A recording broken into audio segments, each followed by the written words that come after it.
여러분 자유하면 어떤 것이 여러분 떠오르십니까? 자유하면 떠오르는 것을 여러분 한번 머릿속에 그려보시면 좋을 것 같아요. 어떤 분들은 자유하면 날아가는 새를 또 떠올리시는 분들이 있을 것 같고, 또 어떤 분들은 지금 인천공항에 계시는 분들도 있을 것 같습니다. 해외 여행 가는 모습 이런 거 보면서 그게 자유가 아닌가라는 생각하시는 분도 있을 거고, 아기들이 자고 있을 때 육퇴하고 난 그 고요한 시간을 자유라고 생각하시는 분도 있을 것 같고, 그리고 직장을 그만둔 상태를 자유라고 생각하시는 분도 있을 것 같습니다. 저희 아이들에게 물어보니까 자유하면 떠오르는 게 뭐니 했더니 이렇게 대답하더라고요. 두 손을 위로 올리고 공부 안 하고 있는 상태, 그 상태가 자유입니다 라고 얘기하는 거예요.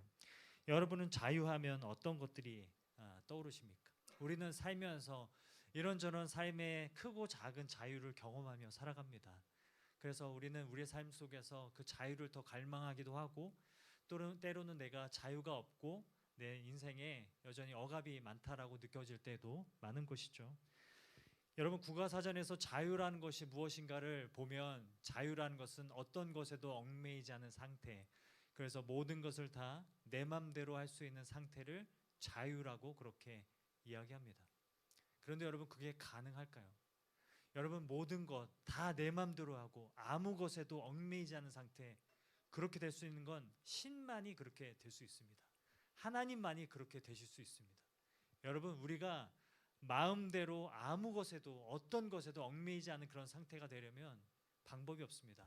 왜냐하면 사람의 마음에는 자유가 한 가지만 있는 것이 아니기 때문에 그렇습니다.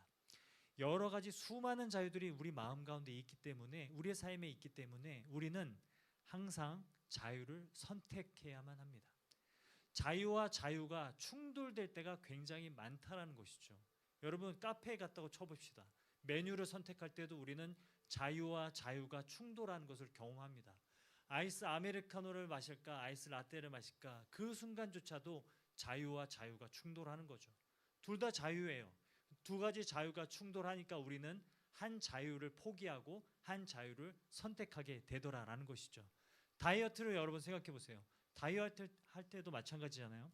내가 오늘 밤에 야식이 너무 먹고 싶은데 이 야식을 먹지 않고 운동을 열심히 해서 내가 건강한 몸을 만들고 싶은 자유, 그 자유와 어떤 자유가 싸울까요? 지금 당장 고칼로리 고자극의 음식을 먹어서 지금 당장 행복한 자유, 그 자유가 또 충돌하게 된다는 거죠. 여러분, 우리는 매 순간 자유와 자유가 충돌하는 것들을 경험하며 살아가요. 그렇기 때문에 우리는 아무 것에도 얽매이지 않고 다 내 맘대로 살아갈 수 있는 자유는 우리가 누리기 쉽지 않다라는 것입니다. 여러분, 그래서 우리가 인간이 누릴 수 있는 자유란 사실 다 제한적 자유라는 거예요. 팀 켈러 목사님이 쓴 답이 되는 기독교라는 책에서 그렇게 이야기합니다. 진짜 자유라는 것은요, 어떤 제약을 선택해야 되는가를 결정하는 것이라는 거예요. 여러분, 어떤 제약이 있고 이런 제약이 있을 때 내가 어떤 제약 안에 들어가 살아가는가, 그걸 결정하는 게 참된 자유라고 이야기하는 거죠. 무조건 다 모든 걸 할 수 있는 게 자유가 아니라 내가 이것을 포기해서 이것을 선택하겠다. 그러면 어떤 것을 선택해야, 어떤 자유를 선택해야 그것이 나에게 유익이 되고 그것이 다른 사람들의 자유를 침해하지 아니하며 그 자유가 선한 자유일까? 이것을 고민하는 게 진짜 우리의 문제이다라고 얘기하고 있다는 거죠. 어떤 자유가 우리에게 더 많은 해방감을 안겨줄 것인가? 그걸 고민해야 된다는 겁니다. 여러분, 한번 떠올려 보세요. 여러분의 삶에 수많은 자유들이 있지만, 오늘 이 시간에 이 자리에 우리가 함께 예배드리고 있지만 여기 오는 데까지 수많은 유혹들이 있었던 분들도 있습니다. 아니, 자유 아니야? 예배드리는 것도 자유지만 놀러 가는 것도 자유 아니야? 근데 우리는 다 놀러 갈 자유를 포기하고 예배드릴 자유를 선택했다라는 거죠. 예, 맞죠, 여러분? 어갑되어 계십니까? 옆에 있는 분들에게 인사하겠습니다. 자유가 필요해 보이십니다. 네, 이게 아닌데 라는 생각이 좀 들어요. 오늘 우리가 로마서 6장을 펼쳤습니다. 이 로마서 6장은요, 바울이 자유에 대해서 이야기합니다. 인간에게 자유가 있다라는 거죠. 그리고 하나님은 우리에게 자유를 주시기를 원하신다라는 거예요. 구원이 뭐예요? 구원은 하나님이 우리를 자유케 하신다라는 거예요. 어디서부터요? 죄로부터 자유케 하셨다는 거예요. 죄와 사망으로부터, 우리 찬양했던 것처럼 죄와 사망으로부터 우리를 자유케 하셨다는 것이 여러분 구원이라는 거예요. 그런데 여러분 오늘 말씀을 보면 6장 우리 읽지 않았지만 17절과 18절 말씀을 보면 우리 다 같이 한번 읽어보도록 하겠습니다. 시작. 하나님께 감사하리로다. 너희가 본래 죄의 종이더니 너희에게 전하여 준 바 교훈의 본을 마음으로 순종하여 죄로부터 해방되어 의에게 종이 되었느니라. 여러분 이 구절을 자세히 한번 보세요. 죄로부터 해방되었대요. 하나님이 우리를 죄로부터 해방시키셨대요. 이것까지는 좋다 이거예요. 죄로부터 해방되는 거, 사망으로부터 저주로부터 해방되는 거, 이건 좋아요. 그런데 뒤에 뭐가 나오죠? 의의 종이 되게 하셨다라고요. 선한 일에 대해서 종이 되게 하셨다라고 얘기해요. 그래서 많은 사람들이 이 구절을 묵상하면서 이런 생각을 했습니다. 하나님은 우리에게 자유를 주셨으면 그냥 아무도 나에게 뭘 할 수 없고 어떤 것에도 얽매이지 않고 모든 걸 다 내 마음대로 결정할 수 있는 그런 자유를 주셔야지 왜 우리를 죄에서 해방시켜서는 의의 종이 되게 하셨는가?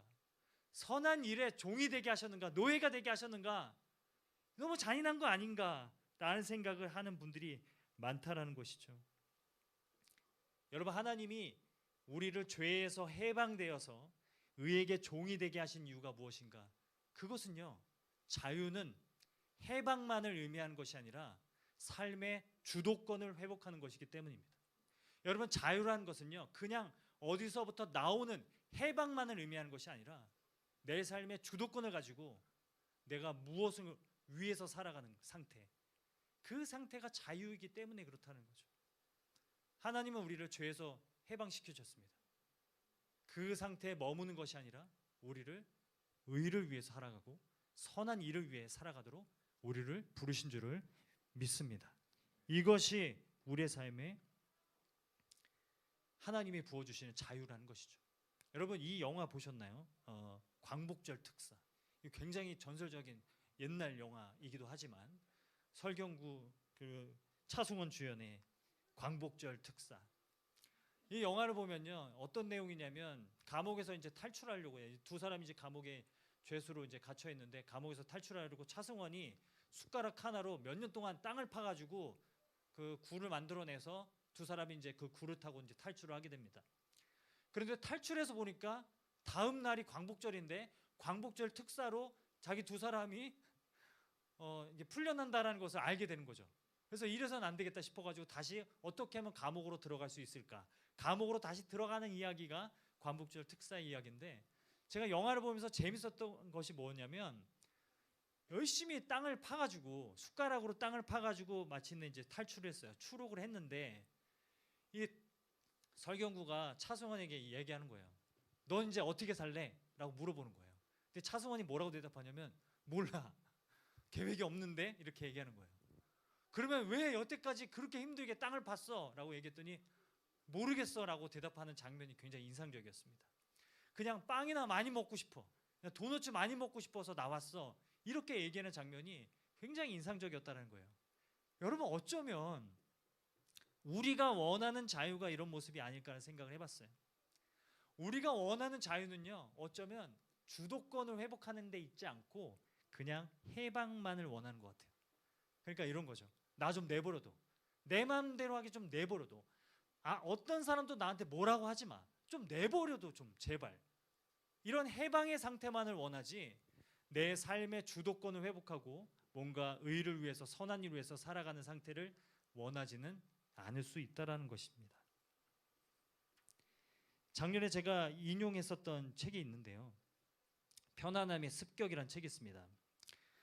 마이클 이스터라는 사람이 쓴 이제 편안함의 습격이라는 책을 보면 이 사람이 알코올 중독자로 살아가다가 이제 알래스카로 가서 자신이 어떻게 회복되었는지를 책에서 기록을 하고 있는데 이 책에서 하는 말이 뭐냐면 현대인들은 너무 편안함에 중독되어 있다고 합니다. 계단과 에스컬레이터가 있으면 사람들이 다 에스컬레이터만 타고 올라간다는 거예요. 계단으로 올라가는 사람들은 2%밖에 안 된다고 이야기합니다. 사람들이 편함에 중독되어 있고 내가 어떻게 하면 더 편안해질 수 있을까? 어떻게 하면 더 안정감을 누릴 수 있을까? 이렇게 살아가니까 상실된 게 뭔 줄 아세요? 자유라는 거예요. 자유를 상실해 버렸다는 거예요. 내 삶을 더 생동감 있게 살 수 있는데 우리는 너무 안락함 그리고 편안함 그것에 중독되어서 그 안에서만 머물며 살아가는 것을 자유라고 착각하며 살아간다라고 말하는 것이죠. 여러분, 현대인들의 모습이 이러하다라는 것입니다. 어쩌면 우리의 모습이 이러하다는 것입니다. 하나님은 우리에게 더 넓은 세상을 살기를 원하시는데 우리가 정해놓은 바운더리 안에서 나아가지 않고 나는 이 안에서만 있겠으니 도대체 제발 나한테 뭐라고 좀 하지 마 라고 말하는 상태에 만족하며 살아가기 쉽다라는 것입니다. 여러분, 그래서 우리가 자신에게 물어봐야 될 것은 무엇이냐면, 구원이 하나님이 우리에게 자유를 주시는 거라면, 죄와 사망으로부터 우리를 자유케 하신 사건이라면 우리는 자유를 어떻게 생각하고 있는가? 우리가 원하는 자유는 어떠한 종류의 자유인가? 혹시 해방만을 원하고 있지는 않은가? 그냥 아무도 나에게 간섭하지 마세요, 이 상태에 머물고 있지는 않은가? 여러분, 한번 자신에게 돌아보는 은혜가 있기를 간절히 소망합니다. 하나님이 원하시는 것은 선한 일을 위해서, 의를 위해서 살아가는 적극적인 자유를 추구하는 상태로 우리를 부르신 줄을 믿습니다. 여러분, 성경을 보면요, 두 가지 자유에 대해서 이야기해요. 하나는 소극적 자유입니다. 또 하나는 적극적 자유입니다.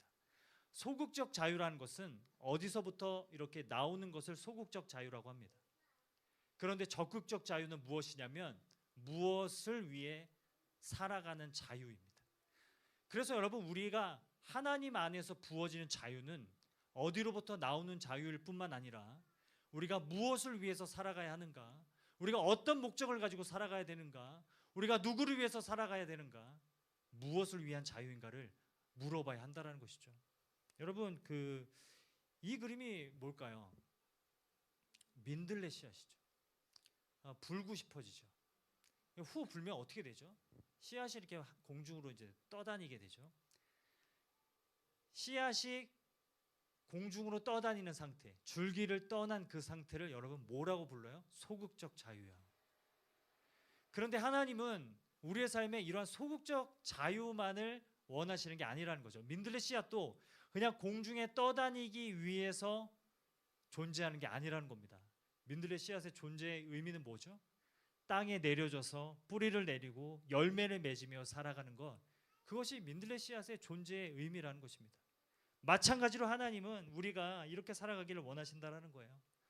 우리가 어디로부터 나와서, 죄와 사망으로부터 나와서, 그전에는 죄를 짓고 자기 중심적인 삶을 살아왔는데 이제는 거기서부터 나와서 다른 사람들을 섬기고 하나님을 위해서 살아가고, 그리고 세상에 안식을 잃어버린 사람들을 위해 살아가는 적극적 자유로 살아가기를 부르시는 줄을 믿습니다. 그 은혜가 저와 여러분에게 넘치기를 간절히 축복합니다. 그래서 바울이 로마서 6장 22절에 이렇게 얘기합니다. 우리 같이 한번 말씀 읽도록 하겠습니다. 시작. 그러나 이제는 너희가 죄로부터 해방되고 하나님께 종이 되어 거룩함에 이르는 열매를 맺었으니 그 마지막은 영생이라. 죄로부터 해방되어서 어디로 가라고요? 거룩함을 열매 맺는 데까지 나아가라고요. 이런 적극적 자유가 우리의 삶에 회복되어야 한다라는 것입니다. 하나님이 우리에게 자유를 주시는 목적은 이것입니다. 거룩함을 열매 맺으며 살아가는 것. 더 이상 나 혼자만을 위해서, 자기 자신만을 위해서 살아가는 상태가 아니라 다른 사람들을 돕고 다른 사람들을 섬기며 살아가는 상태, 적극적 자유로 살아가는 저와 여러분의 은혜가 있기를 간절히 소망합니다. 여러분, 하나님은 죄의 지배에 놓여있던 우리의 삶을 회복하기를 원하신다라는 겁니다. 나만 알고 자기 중심적으로 살아가고 다른 사람들을 수단과 도구로 여기고 다른 사람들을 대할 때 계산적으로 여기고 머릿속으로는 어떻게 하면 내가 더 이익을 취할 수 있을까, 어떻게 하면 더 내가 저 사람을 통해서 더 유익을 취할 수 있을까만 고민하며 살아가고, 나도 지키지 못하는 잣대로 다른 사람들을 정죄하고 판단하고 그러며 살아가는 죄의 지배 아래 놓여있던 상태에서 벗어나서 이제는 하나님이 허락해 주신 자유로 자유함이 없는 자들을 위해 살아가라고 지금 하나님이 우리를 부르고 계신다라는 것입니다. 우리의 마음 가운데 우리는 항상 자유가 필요하다, 난 자유하지 못한 것 같다. 수많은 억압이 있는 것 같다라고 생각하며 살아가지만 사실 어쩌면 그 모습이 그냥 내가 만들어 놓은 테두리 안에 내가 살고 싶어. 그냥 그 테두리 안에서 안일하게 편안하게 그냥 살고 싶어. 제발 나한테 뭐라고 좀 하지 마. 내 인생 내가 알아서 할 테니까 제발 뭐라고 하지 마. 라고 그렇게 살아가는 상태에 우리는 머물러 있지 않은가. 스스로에게 돌아보는 그 은혜가 있기를 소망합니다. 여러분, 자유라는 것은 결국 무엇이냐면, 자유라는 것은 마음대로 살아가는 것이 아니라 자유라는 것은 마음을 지키며 살아가는 것인 줄을 믿습니다. 여러분, 자유가 뭐예요? 자유는 내 마음을 지키며 살아가는 거예요. 하나님이 허락해 주신 이 마음을 지키며 살아가는 거예요. 이 마음이 자기중심성 안에 갇히지 않도록 마음을 지키며 살아가는 것이 자유입니다. 여러분에게 또 저의 삶에 하나님이 부어주신 은혜로 말미암아 소극적 자유에서 이제는 적극적인 자유로 살아가는 그 역사가 일어나기를 간절히 축복합니다. 1월에 제가 어떤 한 청년을 만났어요. 그런데 제 모습이 정말 피곤해 보였나 봐요. 그러면서 그 청년이 저에게 이렇게 얘기하는 거예요. 목사님 너무 피곤해 보이세요. 근심과 걱정이 좀 많아 보이세요. 그러면서 그 청년이 저희가 어떻게 조언을 해줬냐면, 그래서 목사님 기도하셔야 됩니다, 이렇게 얘기하는 게 아니라 재즈를 들어보세요. 재즈? 갑자기 웬 재즈? 재즈 하니까 영화 소울이 막 생각나더라고요. 왜 재즈지? 목사님 재즈의 세계에 입문하시면 스트레스가 그냥 풀립니다, 이렇게 얘기하는 거예요. 제가 볼 때 그 청년도 굉장히 스트레스가 많아 보였는데 어쨌든 재즈 한번 들어보라고 하니까 그때부터 재즈에 관심이 생겼어요. 그래서 재즈가 뭘까? 저는 또 이제 다 모든 걸 책으로 먼저 입문하지 않습니까? 그래서 재즈에 대한 책에 대해서 막 찾아보는데 도저히 어떤 책부터 봐야 될지 모르겠어요. 그래서 그 청년에게 물어봤어요. 어떤 책을 먼저 읽어야 될까 얘기했더니 이 책을 그 청년이 저에게 추천을 해줬습니다. 임미성 씨라고요, 재즈 보컬리스트가 쓴 책이에요. 근데 이 재즈에 대해서 설명하는 부분이 있는데 뭐라고 얘기하냐면, 재즈라는 것은요, 즉흥 연주만으로 구성된 건 아니랍니다. 즉흥 연주가 있는데 즉흥 연주가 있기 위해서는 헤드와 헤드가 필요하다고 이야기해요. 헤드가 뭐냐면 멜로디예요. 그래서 우리는 주의 움직이는 교회, 그리고 즉흥 연주가 나옵니다. 그래서 베이스 솔로 이제 베이스 막 솔로 나오고, 홍창용 그러면 이제 막 드럼 솔로 막 나오고, 그냥 다시 이제 멜로디로 돌아가고. 여러분, 그게 재즈의 구성이래요. 헤드와 헤드 사이에 즉흥 연주가 있다는 거예요. 그런데 여러분, 이 책에서 이런 얘기를 합니다. 헤드가 있기 때문에 즉흥 연주가 빛을 발한다고요. 헤드가 있기 때문에, 틀이 있기 때문에 즉흥 연주가, 자유로운 연주가 빛을 발할 수 있다고요. 책에서 이렇게 얘기합니다. 재즈에서 틀린 음은 없다. 재즈에서 실수란 지우개로 지워야 될 오답이 아니라 예상치 못한 아름다움을 빚어내기 위한 과정이다. 필연적인 과정이다. 이렇게 멋진 말을 이렇게 합니다. 그래서 제가 재즈에 대해서 들어보려고 시도는 하고 있는데 잘 모르겠어요. 하지만 분명한 것은 무엇이냐면 우리의 삶에도 마찬가지라는 거죠. 우리의 삶에도 헤드가 있어야 됩니다. 우리의 삶에도 틀이 있어야 됩니다. 우리의 삶에도 우리를 지켜줄 테두리가 있어야 됩니다. 그래야 우리의 삶이 자유가 빛이 날 수 있다는 거예요. 그래야 우리가 실수를 하더라도 그 실수가 아름다운 연주가 될 수 있다는 것입니다. 하나님이 우리를 자꾸 왜 이렇게 속박하시냐고요? 뭐 하지 마라, 뭐 해라, 왜 그렇게 말씀하시냐고요? 그 하나님의 말씀이 헤드가 된다는 거예요. 그래서 우리의 삶이 즉흥적인 연주가 될 수 있도록, 자유로운 연주가 될 수 있도록 하나님이 우리의 틀을 형성해 가시는 게 여러분 신앙생활이라는 것입니다. 저와 여러분의 삶에 이러한 틀이 형성되는 은혜가 있기를 간절히 소망합니다. 여러분, 그래서 하나님의 가치관이란 틀이 생기면 우리의 삶에 더욱더 자유함이 찾아오게 된다는 거죠. 여러분, 모든 자유는 틀이 있어야만 빛을 발합니다. 제가 오래전에 직장을 다닐 때 일인데요. 직장을 다닐 때 이제 신입사원 한 분이 이제 오셨어요. 근데 그분이 반바지에 슬리퍼에 양말 신지 않고 그렇게 출근을 하시는 거예요. 근데 그 당시에 복장 규정에 대한 그런 다른 규정은 없었습니다. 그래서 아무도 이제 뭐라고 말을 못했지만 문제는 뭐냐면 일을 할 때 슬리퍼까지 벗고 일을 하는 거예요. 여름인데 막 지금 냄새가 나는 것 같다고. 그래서 막 탕비실에 이렇게 모여 있으면 발냄새 나는 것 같다고. 왜 저렇게 일하는지 모르겠다고. 너무 스트레스 받는다고.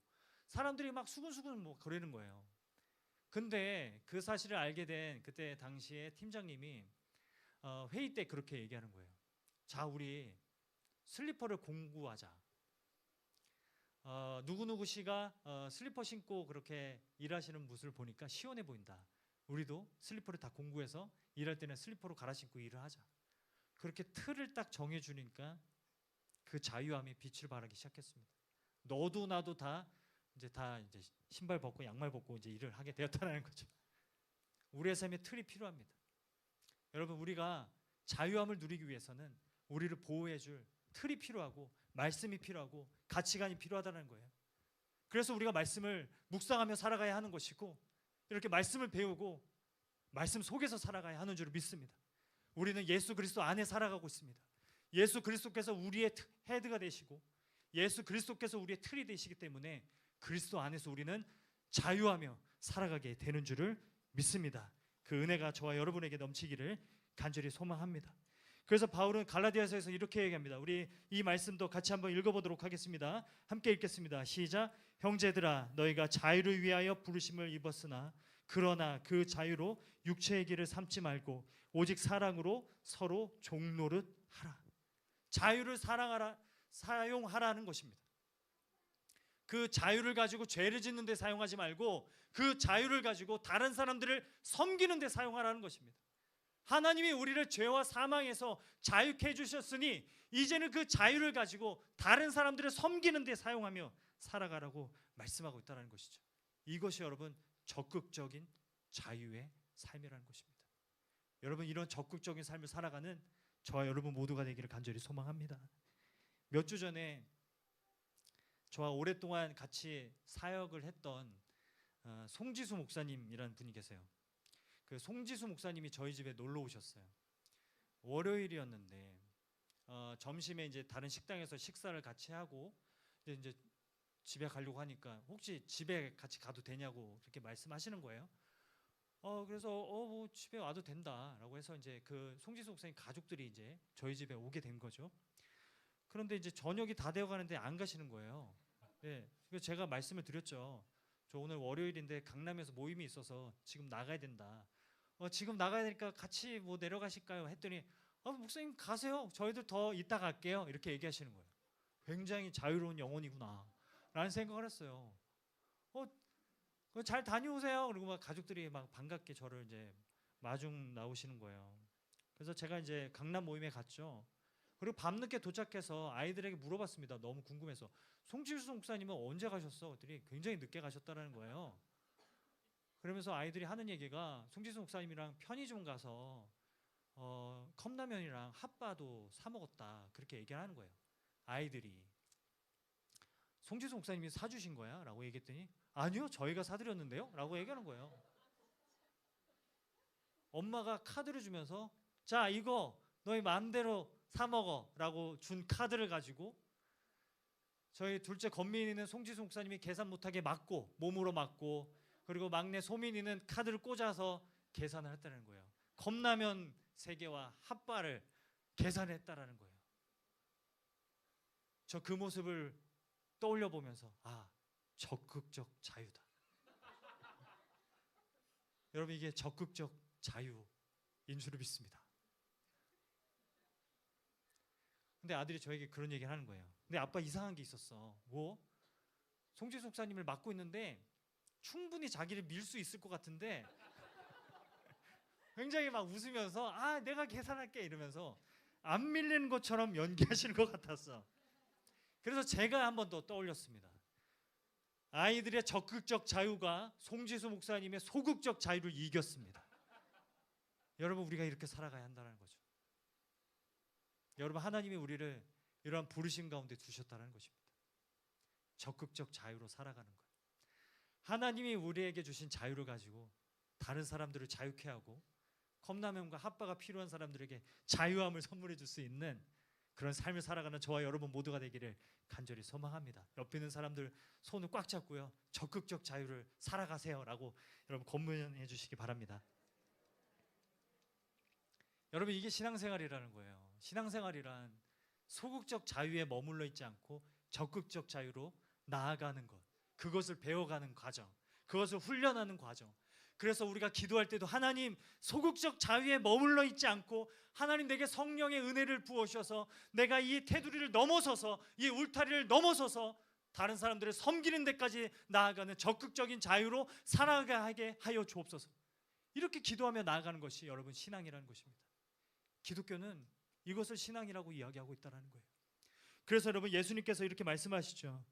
누가복음 4장 18절 말씀입니다. 우리 다 같이 우리 읽도록 하겠습니다. 시작. 주의 성령이 내게 임하셨으니 이는 가난한 자에게 복음을 전하게 하시려고 내게 기름을 부으시고 나를 보내사 포로된 자에게 자유를, 눈먼 자에게 다시 보게 함을 전파하며 눌린 자를 자유롭게 하고 주의 은혜의 해를 전파하게 하려 하심이라 하였더라. 성령께서 우리에게 임하신 목적은 이것입니다.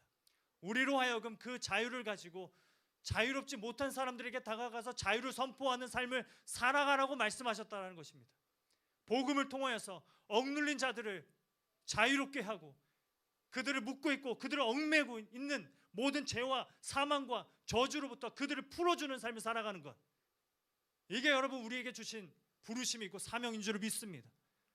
하나님께서 브릿지 교회를 통해서, 우리 공동체를 통해서 하나님이 바라고 있는 것이 있다면 이것입니다. 우리를 통해서 억눌린 사람들이 자유를 얻게 되어지는 것, 우리를 통해서 자유를 모르는 사람들이, 더 넓은 세상을 모르는 사람들이 자유함으로 나아가게 되는 것, 저와 여러분을 통해 이루어지는 귀한 역사가 우리 브릿지 공동체를 통해 일어나기를 간절히 소망합니다. 눌린 자들을 자유롭게 하고 은혜의 해를 전파하는 삶을 살아가는 것, 그것을 가리켜서 여러분 선교적인 삶이라고 부릅니다. 브릿지 공동체가 이제 겨울 수련회도 마치고 올 한 해를 바라보면서 우리가 어떻게 하면 더 선교적으로 살아갈 수 있을까를 고민할 수 있었으면 좋겠습니다. 나의 삶이 어떻게 하면 더 선교적으로 살아갈 수 있을까? 그 가장 중요한 질문은 나의 소극적 자유에서 어떻게 하면 적극적 자유로 살아갈 용기를, 은혜를 얻을 수 있을까? 저는 저와 여러분 모두에게 하나님 부어주신 강점이 있고 하나님이 부어주신 은사가 있다고 믿습니다. 그리고 하나님은 저와 여러분의 약점마저도 귀한 은사로 사용하셔서 하나님 나라를 이루기를 원하십니다. 때로는 우리의 상처와 아픔마저도 하나님은 하나님의 선한 도구로 사용하셔서 자유함이 없는 자들을 살리는 기회로 삼으십니다. 저와 여러분의 삶이 나에게 하나님께서 주신 모든 은혜와 그리고 은사와 강점과 때로는 약점과 상처까지도 그 모든 것 통하여 억눌리고 자유함이 없는 자들에게 다가가는 그런 2026년이 되기를, 그리고 저와 여러분의 삶이 되기를 주님의 이름으로 축원드립니다. 여러분, 말씀을 맺도록 하겠습니다. 제가 오래전에 유퀴즈에 나오셨던 신순규라는 분을 영상을 통해서 접하고 그분이 책을 내셔서 책을 살펴보았는데요. 이 신순규라는 분은 이제 시각장애인이십니다. 9살 때 갑자기 앞이 보이지 않아서 22번 수술을 하셨는데도 시력을 완전히 잃게 되셨다라는 거예요. 그런데 이제 그 신순규라는 분이 초등학교 때 이제 선생님이, 학교 선생님이 양궁을 하루는 이제 가르쳐 주시는데, 자기는 이제 관역에다 활을 쏘는 양궁은 하지 못하겠구나라고 생각하고 있었대요. 선생님이 다가오셔서 그 관역에서부터 줄을 이렇게 연결해 주시더니 이 줄을 의지해서 한번 활을 쏴봐, 할 수 있을 것 같아 라고 말씀하셨다는 거예요.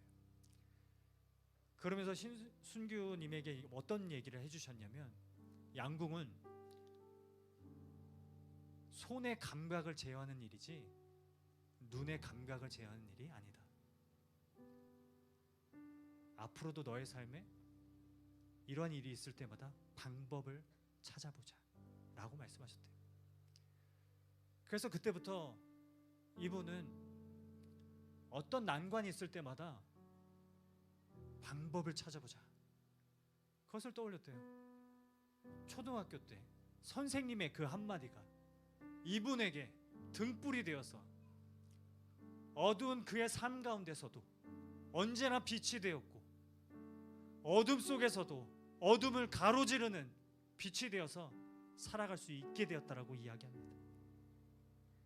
피아노를 배우게 되고 하버드에 가서 또 공부를 하게 되고 거기서 장학금을 받고 MIT에서 경영학을 또 박사학위를 받고 JP 모건 금융회사에 들어가서 그래서 30년 넘게 근무를 하신답니다. 그분이 쓴 책이 있습니다. 눈 감으면 보이는 것들이란 책에서 이렇게 얘기합니다. 나는 눈이 보이지 않지만 자유하다. 오히려 눈이 보이는 사람들은 보지 말아야 될 것도 너무 많고 보고 싶지 않은 것도 너무 많지만 나는 바라보아야 할 것만 바라볼 수 있어서 자유하다, 이렇게 얘기합니다. 자신은 어두운 삶 가운데, 어두운 세상 가운데 내가 볼 수 있는 것, 내가 봐야만 하는 것, 하나님이 나와 함께 하시는 것, 하나님이 언제나 나의 등불이 되어주신다라는 것, 그것만 바라보며 살아가니까 오히려 그 안에서 자유함을 누리며 살아갈 수 있었다라고 이야기합니다. 책에서 이렇게 이야기합니다. 하나님이 왜 나를 못 보게 하셨느냐고 따져 물었습니다. 그러나 하나님을 만나고 새로운 소망이 생겨났습니다. 세상을 보는 눈은 감았지만 낙심과 절망으로 꿇렸던 무릎이 기도의 무릎이 되고 이제 소망이 되었습니다. 저는 이게 복음이라고 생각합니다. 이분에게 한마디 등불로 방법을 찾아보자. 양궁은 손의 감각이 아니라 손의 감각으로 하는 것이니 방법을 찾아보자. 이 한마디 등불을 주었던 것처럼 우리의 삶도 억눌린 사람들, 자유함이 없다고 여기는 사람들에게 다가가서 그들에게 자유를 전해줄 수 있고, 하나님이 당신을 자유케 하셨습니다, 하나님이 당신을 죄와 사망에서 자유케 하셨습니다라고 말해줄 수 있는 삶, 그런 삶을 살아가는 저와 여러분 모두가 되기를 간절히 축복합니다. 이번 수련회를 제가 다녀오고 나서 제 마음 가운데 하나님께서 계속 주시는 마음이 있다면 저 자신에게 하나님은 더 자유하라고 말씀하시는 것 같았습니다. 억눌리지 말고 자유해라 라고 말씀하시는 것 같았습니다. 가만 보면 저도 제가 만들어 놓은 테두리 안에 그 안에서만 살아가고 싶은 마음이 너무 컸던 것 같습니다. 두려움이 너무 커서, 불안함이 너무 커서 잘 될까? 매주 예배를 드리러 올 때마다 오늘은 사람들이 올 수 있을까? 이런 생각 가운데 내 생각 안에 갇혀서 그렇게, 그것도 소극적 자유라고 그거 안에서 해방감을 누리면서 그렇게 살아오던 모습이었는데 하나님은 저에게 적극적 자유로 나아가라고 말씀하시는 것 같았습니다. 저는 저와 여러분의 삶에도 이런 적극적인 자유가 있었으면 좋겠습니다. 하나님은 내가 만들어 놓은 좁은 세상에서 벗어나와서 더 넓은 세상을 하나님이 경험하기를 원하십니다. 그렇게 하나님은 인도해 가실 줄을 믿습니다. 저와 여러분의 삶 가운데 하나님의 성령께서 함께 하셔서 우리 마음 가운데 용기를 주시고 은혜로 채워주셔서 억눌린 자들을 자유케 하는 삶, 그들에게 자유의 하나님의 복음을 선포하는 삶 살아가도록 하나님이 우리 모두를 변화시키고 만들어 가실 줄을 믿습니다. 이 은혜가 저와 여러분의 삶에 넘치기를 간절히 축복합니다.